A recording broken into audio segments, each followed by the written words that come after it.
Lord be with you. And with your spirit. A reading from the Holy Gospel according to Luke. Glory to you, O Lord. At that time, Jesus came to Jericho and intended to pass through the town. Now, a man there named Zacchaeus, who was a chief tax collector and also a wealthy man, was seeking to see who Jesus was. But he could not see him because of the crowd, for he was short in stature.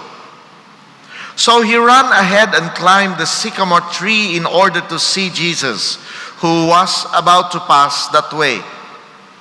When he reached the place, Jesus looked up and said, "Zacchaeus, come down quickly, for today I must stay in your house." And he came down quickly and received him with joy. When he saw this, they began to grumble, saying, He has gone to stay at the house of a sinner."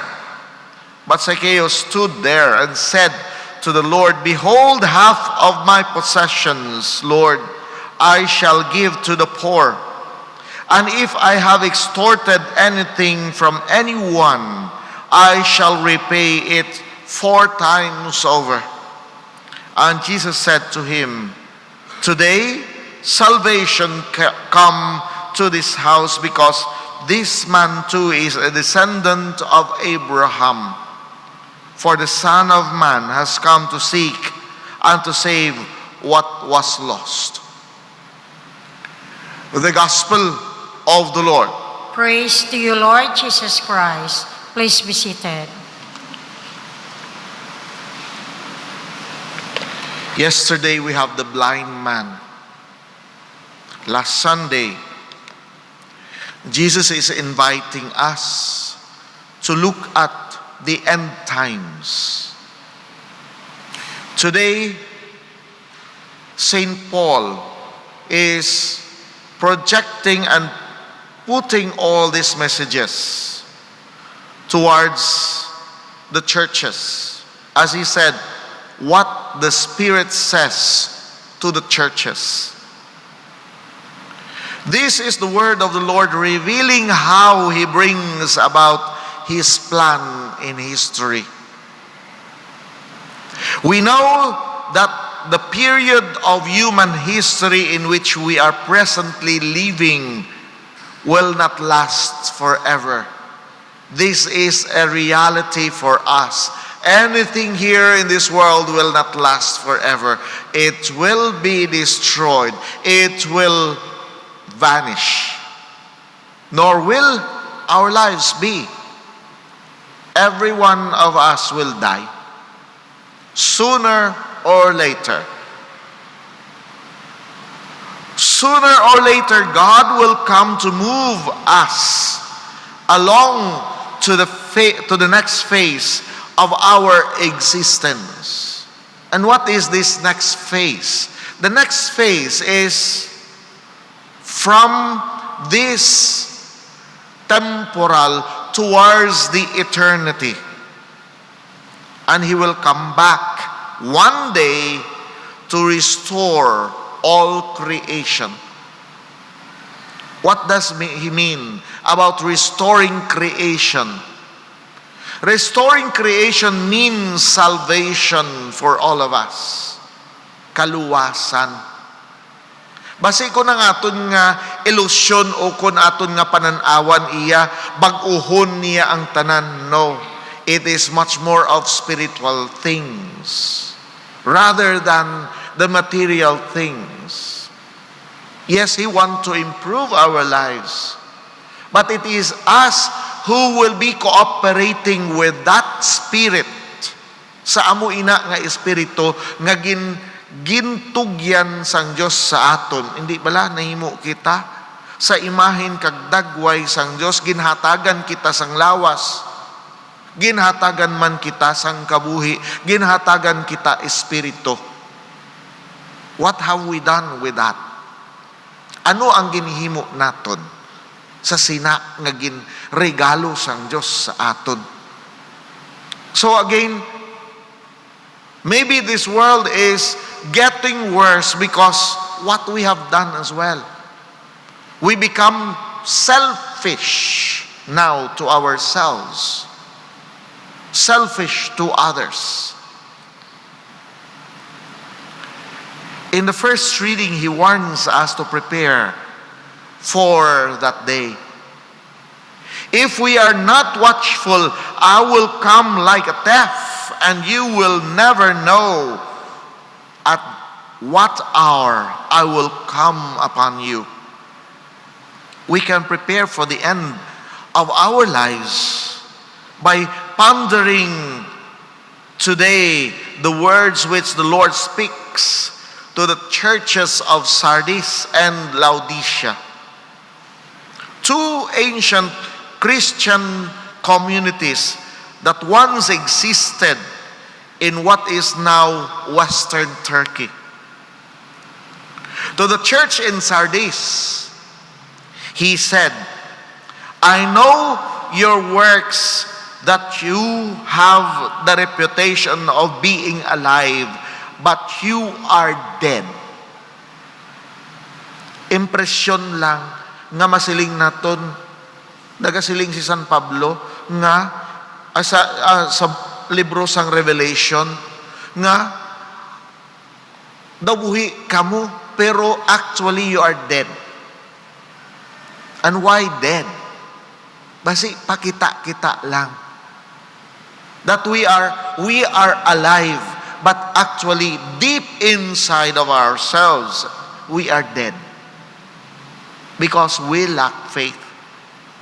Once again, the contrast between the outward appearance and the interior state is set before us today.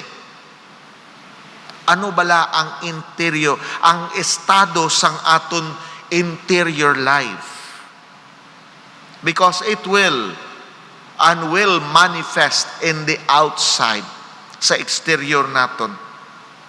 On Sunday, we saw people admiring the beautiful exterior of the temple rather than entering in and worshiping God there. Masiling sila ti, baw, kanami gid ang simbahan sa lapas. Tahom siya. Pero basi, ang aton lang ginasimba, ang katahom sang simbahan. Hindi ang nagapuyo diri. Ano ang aton relasyon sa sina nga tao nga nagapuyo sa sining simbahan? Sa Dios nga naga-reside diri. Kaga ang aton mahal nga Birhen Maria, nga amo ang aton patrona. Here we have a church which seems to be more concerned with their reputation than with giving true worship to God and keeping His word. Ano ang true worship nga ini? True worship is to place our wills on the hand of God. We are not in control. God is in control of everything. Siya ang nagahatag sang kabuhi sining tanan. Kita receptors. Kita nagabaton. Ti kung ikaw nagabaton, anuhon mo ang ina nga regalo. Then it's now your decision. But it's not all your decision. Why? Kay ang regalo nga ina may pakadtuan, may purpose. Ano ang purpose sina? Ang purpose sina, ginhatag ina sang Dios ang regalo nga ina sa imo agud nga ma-maximize ang pag-alagad sa isig katawo, sa iban nga tao. So that they too may know that there is that God who loved them. Hindi para sa aton. We just don't keep it in ourselves, but to act on it. Not, siling naton, ti huptan ko ini sa akon kaugalingon. Hindi lang huptan sa aton kaugalingon nga taguon mo.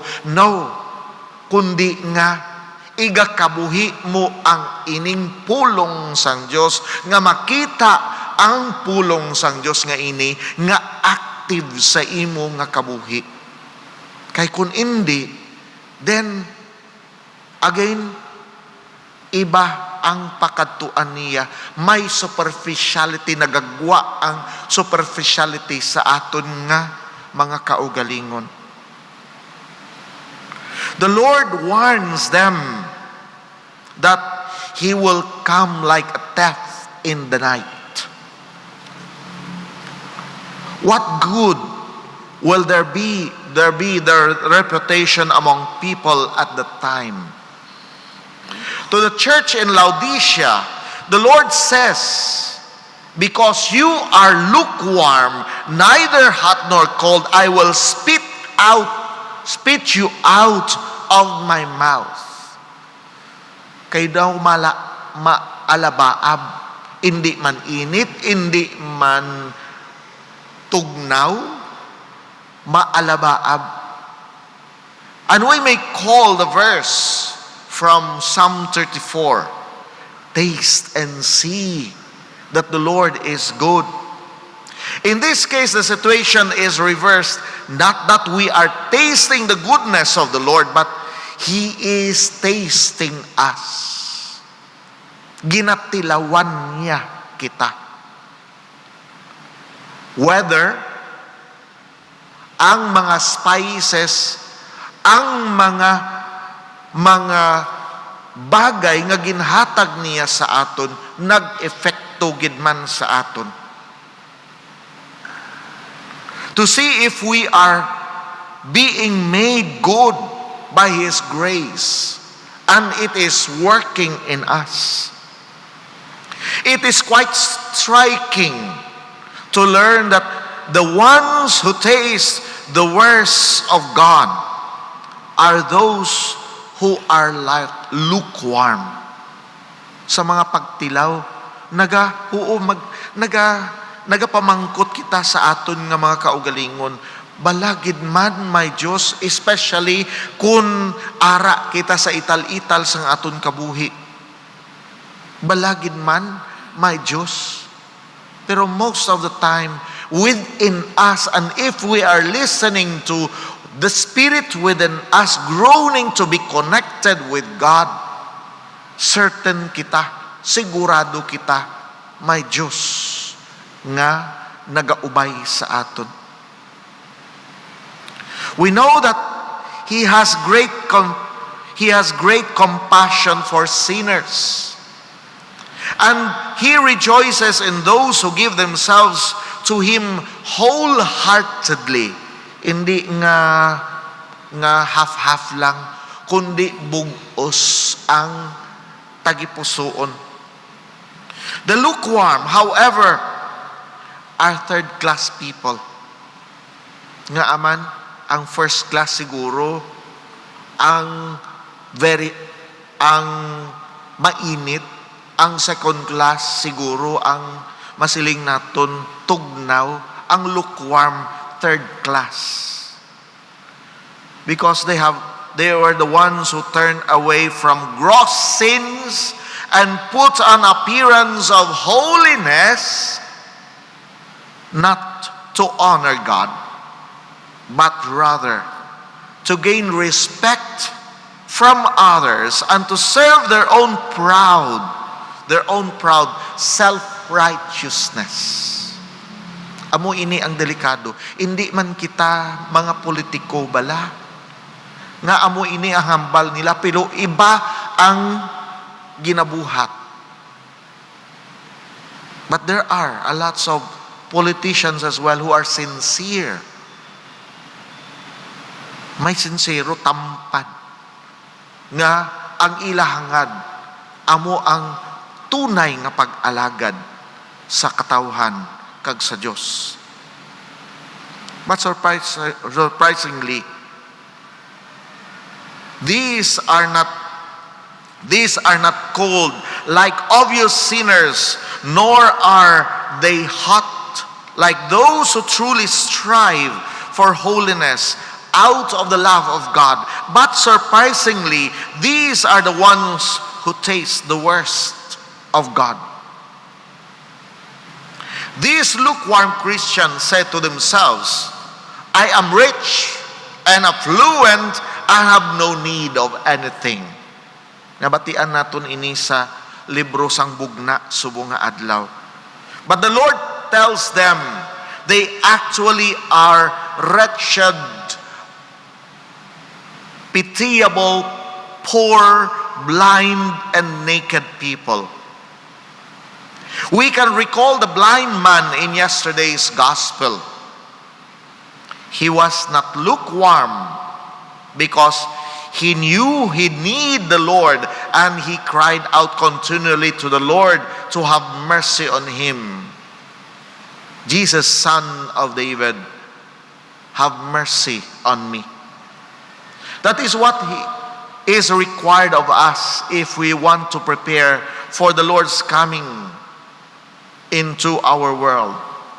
To acknowledge our need for God and cry out to Him for His mercy, putting all our trust in His compassionate love, taking no glory or pride in ourselves.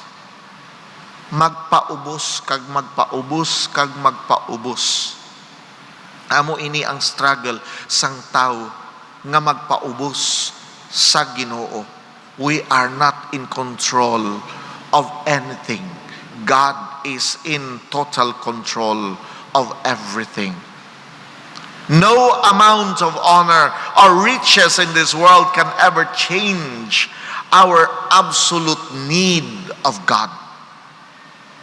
And how beautifully the Lord assures us that He will heal and restore us and bring us to Himself if we will invite Him into our hearts, only if we embrace. Ara ina nga grasya. Pero ginabubu sang Dios ini para sa aton. Pero ang initiative naton kinahanglanon nga hakson naton ini. And sincerely, we have to embrace the truth.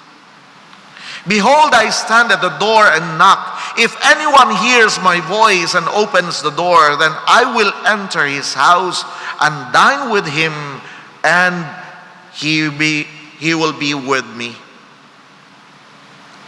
And this is exactly what we see happen in the gospel today. Zacchaeus is certainly a wealthy man and a tax collector, but he is not satisfied of his worldly riches. Hindi siya mabusog. Wala siya sa kontento sang mga bagay-bagay nga ara sa iya. May ginapangita ang iya tagipusoon, ang iya huna-huna sa matudtuod nga manggad sa sining nga manggad. He wants to know Jesus, and he makes quite an effort to see Him, even casting aside human respect and climbing a tree. Ano ang ginhimo na Zacchaeus? Galant, nakabayo sang malahalon, may corona pa, and then he end up hanging there in the tree. Kay putot siya, nagsaka siya sa kahoy. If you look at it and imagine it, daw masiling ka, ay, amo na ang manggaranon, daw kaladlawan. He doesn't mind that. He set aside and he threw away all these reputations. Climb the tree. In the words in the first reading, Zacchaeus hears the voice of the Lord and opens the door to him. And Jesus indeed comes and stays with him on that day. Jesus ends the gospel passage by saying, the Son of Man has come to seek and to save what was lost. We should rejoice to place ourselves in the company of those who are lost and in need of being saved by Jesus, because this is what He did. He saves the lost. Di kun ikaw nakahibalo sini, kag nakita ka sang Ginoo, kag ginhatagan kanya, kag na-receive mo ang ining regalo sang kaluwasan. Is it not for you to be an extension of our Lord Jesus Christ to others too? Nga ikaw man, magmangin misyonero man sa pagpangita sa mga nadula. If we acknowledge our need for Him, crying out for His mercy and repenting of our attachment to the things of this world, then we can, what can He do for us when He comes? Clearly, now is the time to open our ears and hear what the Spirit says to the churches. Ano ang ginahutik sang Espiritu sa mga simbahan sa Laodicea kag sa Sardis, kag probably sa simbahan sa La Paz, to find those who are lost.